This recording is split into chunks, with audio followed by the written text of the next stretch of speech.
Behind the mic with the longtime voice of the SIU Salukis, Mike Reis. Mike, welcome. Thank you for being the inaugural guest. I'm happy to be first. I hope I'm not last. Don't kill the idea. You grew up in Cleveland. Who were some of your early influences, and did you always want to be a broadcaster? It's the only thing I wanted to do. It's the only thing I probably can do. And so I had the standard heroes of my generation: Jack Buck with the Cardinals, Harry Carey with the Cardinals on radio at that time, a guy that probably is not as well known to viewers, Joe Tate, who did the Cleveland Cavaliers forever, is my basketball influence, and a guy named Phil Samp, who's dead, did the Cincinnati Bengals games, and he was my influence in football. I was born in Cincinnati. I grew up in Cleveland. I went my last 2 years of high school in suburban Chicago. Went to school at Southern in '74 and never left. And so that's why there are Ohio people as major influences to me. And at that time in Ohio, in Cleveland, you could hear KMOX, and so I heard Buck and I heard Carey. So you graduated Southern in 1978 and became the full-time voice of the Dawgs. What were some of your early goals? My goals were to do Major League Baseball. My goals weren't necessarily to do Division I. My goals weren't necessarily to do basketball. But probably the early success I had changed the goals. I say goals, but to call me goal-oriented would be wrong. I'm day-to-day oriented. And so one day becomes another, and then it's a month, and then it's a year, and there's no way I thought I would be here for 38 years. But at the same time, I'm glad I am, because sometimes you are where you're supposed to be. At the start, I wanted to be at the highest level, especially Major League Baseball. I would go to Cleveland Stadium, and I'd turn around and look in the press box, and there'd be a guy talking on a microphone, and I knew he was on the radio because I'd listened to every game I could, and I said I'd like to do that. And so big league baseball was my goal. But in the end, you figure out what you should be doing, what you shouldn't be doing. Basketball took hold of me when I came to Southern. I wasn't necessarily a basketball fan, but as I got rolling into basketball and got into that culture, it really drove me and refocused towards college sports. And then one thing leads to another. And look, like I always say, there's only 300 plus people that do this, and I'm honored and privileged to do this. I'm honored and privileged to do it at Southern because it is my school and it means a lot, and I want Southern to succeed. And to do that for this long is very, very, very gratifying. You've undoubtedly had other offers to go to bigger jobs and other places. When I say that I'm a day-to-day sort of person, a month-to-month sort of person, there's no time in there for projecting. And I never really spent much time putting together resume information, either print or audio. I never really spent much time. When I got involved in jobs is when people called me. And so there haven't been as many as people think. There have been some, and but in the end, with the exception of one, in the end, where I was better in the immediate. I also, Kelly, didn't want to play the game. At that time, the goal for everybody was to go to KMOX, and then you would almost intern like. You'd be full-time, but you'd be paying your dues, and then eventually you would move on to play-by-play jobs. The best ones did. But I wanted to do play-by-play, and that's what I was doing right out of school. I was very lucky, and it was hard for me to give that up, and so that factored into career decisions I made. I was reading that as a 21-year-old undergrad, you had a chance to call the 1977 College World Series that SIU was playing in, and you were so nervous beforehand, you vomited in your hotel room. Safe to say that the pregame ritual has changed? Well, I don't vomit. Fortunately, I still get a little bit anxious, a little bit nervous as we tape this before the first football game. I'm getting anxious as we get closer and closer.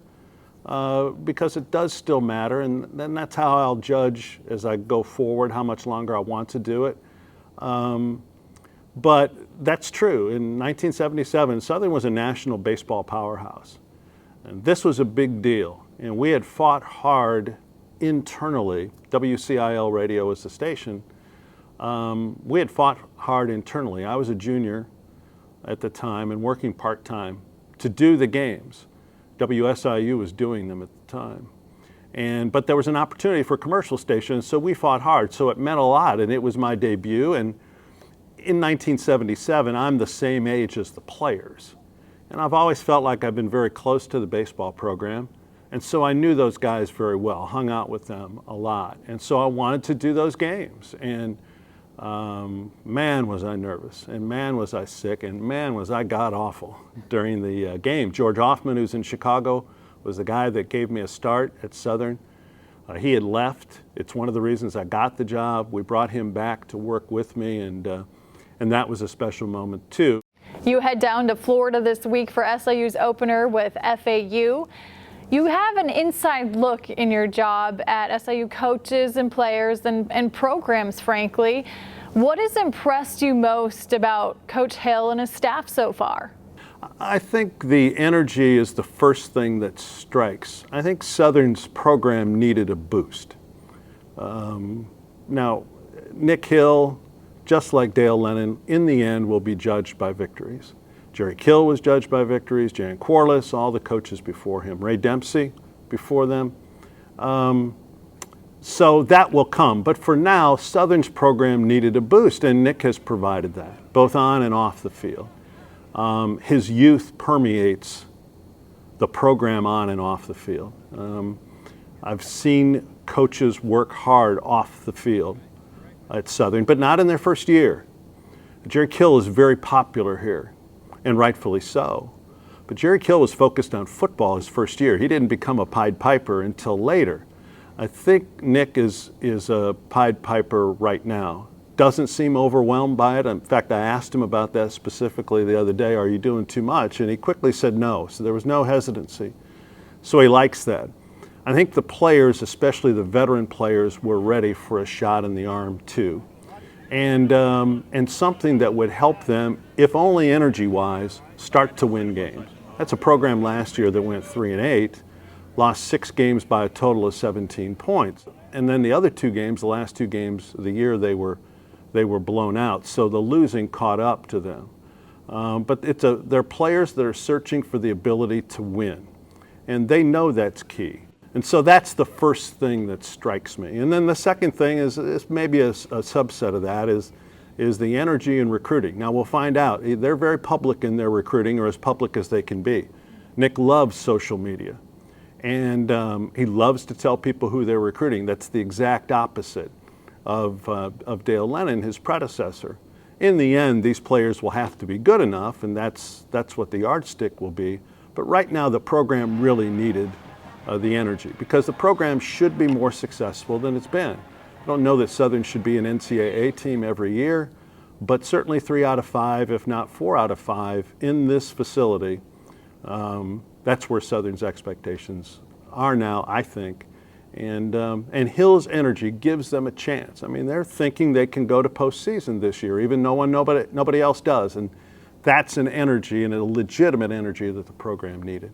In your mind, what would constitute a good first season? My goals for the club are not as high as theirs are. And right now, if you told them 5 or 6 wins would be a good season, and indeed would get Hill Coach of the Year votes, they would smack you around. I mean, that's not what they want, and I'm not saying they should be satisfied with that.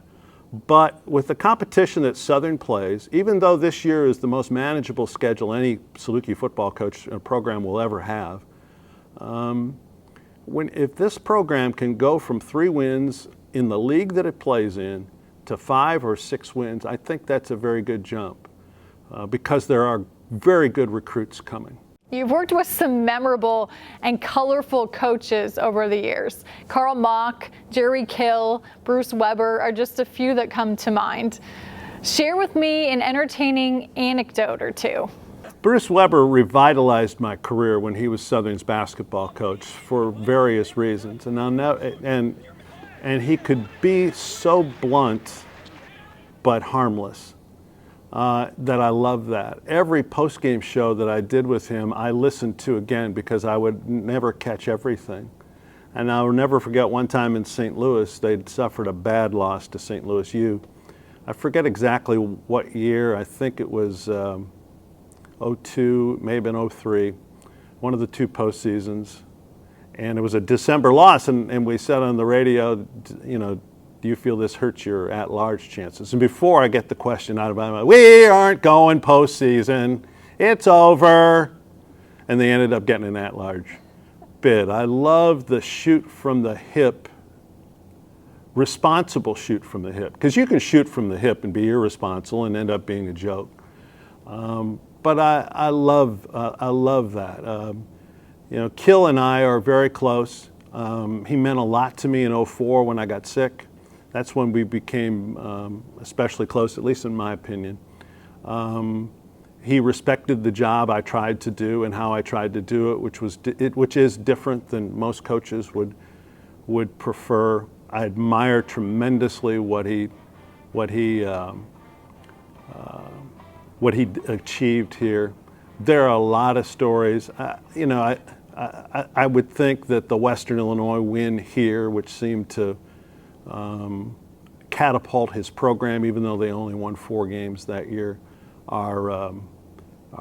is a game I'll never forget. Itchy Jones means a lot.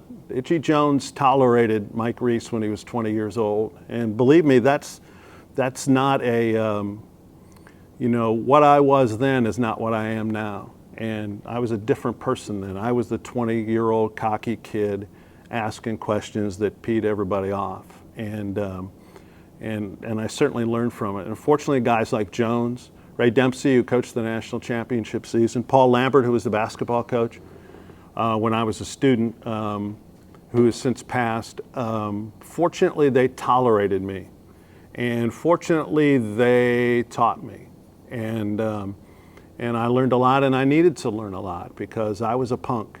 Was there a coach, and maybe you just touched on it, that made you a better broadcaster? Not one solely. I can't. That's not fair. Nor is it right. I mean, look, sometimes things are unfair, but it wouldn't be right. You know, Ray Dempsey taught me how to ask a question to get an answer, because I used to say, well, why didn't you punt? You know, so sometimes he would go for it and he should have punted and vice versa, or at least at 20 and 21 I thought he should. He says, you know what, have you ever noticed that you don't get, and in his way, you know, you don't get like good answers from me, which is the way a very intimidating man, Dempsey, even when trying not to be. He said, you ever notice that you don't get like good answers from me on that? And I said, yeah, you know, I thought about that. He said, if you would just change the question and say, what were you thinking when you decided to go for it, or whatever the case may be, you'd get a totally different answer. So he taught me that. Lambert yelled at me several times, and I needed to be yelled at. Not that the topic was wrong, but my approach was wrong. Jones taught me a ton about how to treat people. This job, my job, and Salukis Athletics were the pits when Rich Herron took over the Spotlight program. He kept it Division I, and so all of us associated with that have to be indebted to him. Southern would be Division II, in my opinion, if Herron's program didn't succeed. Southern had to take another step to be a legitimate Division I, and Bruce Weber did that, and so that's why I say that. We don't have football if Jerry Kill doesn't succeed. We don't have that because McAndrew Stadium wouldn't have lasted, and so if his program didn't start winning, Southern wouldn't have football right now. So those are the coaches, Kelly, that stand out to me in terms of Dan Callahan. The late Dan Callahan taught me to return phone calls. I wasn't always very good at that, and he was very good about how you treat people. Mike Trude, one of your former broadcast partners, was sharing with me a trip to northern Iowa when you nearly missed the game because he mistakenly told the pilot to fly to Cedar Rapids instead of Cedar Falls. Have you ever run into any close encounters or other dire game situations? a basketball game at Puerto Rico. Rick Shipley was doing the games with me at the time, and we went to the wrong arena. And it was the first time I'd ever been to Puerto Rico, and he had been there when he played, and he knew when we pulled up that we were at the wrong American university. And this is before GPS, and we had no clue. We had a rental car, and that's all we had, and a map that we weren't looking at. And so I thought that would be the first time I would miss a game, but thank God Shipley knew where the place was, and somehow we found it. And we missed the pregame show, but we're walking in and carrying our equipment. We're walking along the baseline right by Heron, who's watching his team warm up. I said, "Coach, nice to see you." "Good to see you, big guy." And we just kept walking right by. And naturally, he had a field day with that later. We can't find the building, and that would be pretty embarrassing. I'd forgotten about the airplane. I thought we were going to crash flying to Missouri State one time. It seems like every time we fly to Springfield, Missouri, it's tornado season. And I remember flying and just getting the plane literally turned over. And I really thought, I love to fly, and the smaller the plane, the better. But even that one rattled me, and the people that went with us didn't want to come back.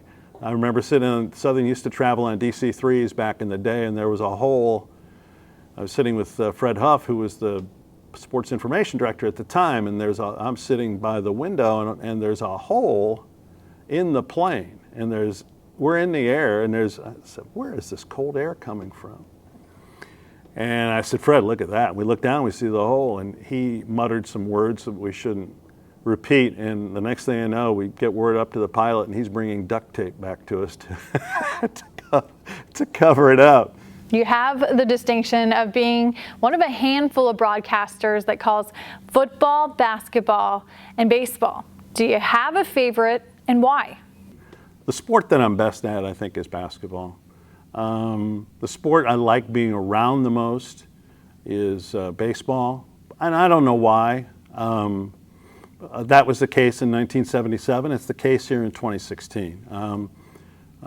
Players have changed, and a lot of those things, but it still feels like, whether I'm 21 as I was at the start, or 60 now that I am, I feel most comfortable around baseball players. That was the only sport I tried to play, and obviously I wasn't any good at it, but I seem to relate to it the most, and I like doing those games. So I guess that's my personal favorite. But look, you have to like what you do best, and basketball is always going to pay the bills for me as well as for Southern Illinois University. So I enjoy all of them, obviously. I don't want anyone to misread and look for something that isn't there. But being asked to pick one, I would say baseball is the most fun for me to be around in total, and basketball provides the most professional highlights and thrills. What's the best Saluki moment or game you've been involved in? I would pick per sport, Kelly, and then in the end, pick the 2002 Sweet 16, because it was the first Sweet 16 that I did, and because of basketball's importance, Southern being an upstart, that was really fun. I'll never forget driving back from Chicago after they reached the Sweet 16 and beat Georgia. And Sports Talk Radio in Chicago has a ton of people calling in to talk about Southern. And that was exciting to be part of. And 57 was full of Saluki fans, and I loved that. And that was the greatest moment for me in total, because of it made it a national thing at the time. The 1983 National Championship was special. I really liked those players. That was not a national spectacle at the time. The NCAA basketball tournament was. The College World Series is bigger now than it was then. I'm not sure the baseball is better now than it was then. But it wasn't on the same level as the NCAA tournament. But the 77 College World Series is my favorite baseball moment. The 83 National Championship, a close second in football. Close second, 2007 football was special. That was a very good team, quarterbacked by Nick Hill. and there was such a buzz about Saluki football. I really loved that. If you had the chance to call any sporting event and choose any broadcast partner with you in the booth, what would it be and who would it be? Believe it or not, I would like to do the Cleveland Indians a full season. Now, upon further review, I might pick the World Series, I might pick the Final Four. You know, if I could do Southern in a Final Four, which was awfully close in 2007, closer than a lot of people, missed layup against Kansas from playing in the Final Eight. You know, upon further review, that certainly would be better for my career, I think. But if I could do baseball, the Cleveland Indians, with who? I would be intimidated if Jack Buck was in the other chair, and so I wouldn't be worth a damn in the other chair. But I think I would have to pick him. Tom Hamilton of the Cleveland Indians is very good. Marty Brennaman of the Cincinnati Reds, I love his baseball. Those would be contenders. John Miller, who was with ESPN, now does the Giants. To travel a whole year with him, because that would be it. In the end, you know, these games and these memories, those are great, but now you think more about the people. Now that you've been on Facebook and Twitter for a couple of years, what does Mike Reis think of social media? I like it more than I thought. I was embarrassed into joining it. A person that I worked with at River Radio, Shauna Matthews, embarrassed me one night at Tres Hombres. And she basically just totally called me out that I wasn't on Facebook, and it was like in 2014 or something like that. And so I said, what the hell? And I got into it, and it's intoxicating. One of the things that's what I find it. And really all I do is put the stuff out there that I do, interviews and things like that. But look, you know, that's a part of radio now. When a game's played, what's the first question everybody asks? Well, can I watch it? Well, what does that do for the radio people? We have to find a way to compete, and we can. And that's one of the things that I realize about social media can help us. You've developed a number of young broadcasters here at Southern. Tell me about some of your proteges and the success that they're having now.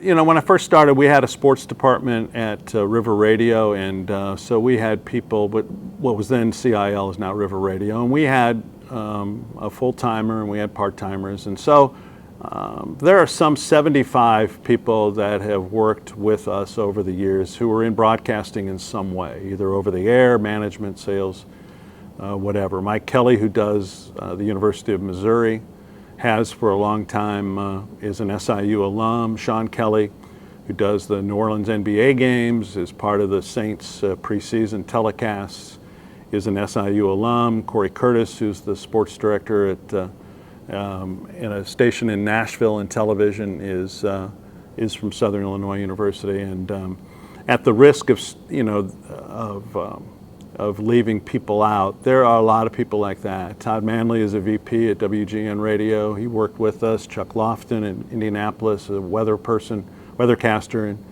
in Indy. Bruce Kopp was a person that worked in news when we worked. He's an anchor in Indy. And so Southern has a very good heritage, and fortunately we have a part in that, and from the sports side of things. And so, you know, that's been really cool too. That's been an important part. That's probably in the end. A lot of people feel like that's where we've made our biggest mark, or I've made my biggest mark, is with people who are advancing. I'm proud of the younger people and what they're doing. Bryce Williams, for example, is an up-and-comer in that business as well as the development business, and that's where the business is going right now. And so he's poised to do good things. You're in the Saluki Hall of Fame. Whenever you call your last game, what do you think will ultimately be your legacy here at Southern? It's going to be about how I called the game. I mean, there'll be some people that I'm sure will talk about me as a person. I hope in the end what people say, when I listened to the game, I could follow what was going on. I knew that he wanted Southern to win, but I felt like he was telling a fair story. When Southern sucked, he said it. When Southern was good, he said it, but he didn't belabor either. I've strayed from that on occasion in embarrassing fashion on both sides. But for the most part, I know that's my motto. In the end, we're an audio scoreboard. So what's the score? What time's left in the game? And the people are listening are Southern's fans. So does this guy want my team to win? And is he telling me the truth? And by the truth, I mean, when I listen to them play and then I go see them play, I see the same thing. I don't want to listen and hear that my club is Duke, and then I go see them play and they look like the worst team in the country. So that's not right on my part either. My background is as a reporter, so that's how it started. It's part of the reason why I'm very lucky to have the job that I have now, because that's not the resume of people with my job now, and I totally get that. But in the end, if people will say he's fair, when he interviewed people, he asked the right questions, but he asked them in a fair and professional manner to get an answer, and he wanted my team to win, I would be happy with that. Mike, thank you for being the inaugural guest, and have a good call this weekend. Thank you. I'm happy to be inaugural, and I hope there are many more. I think that's the goal.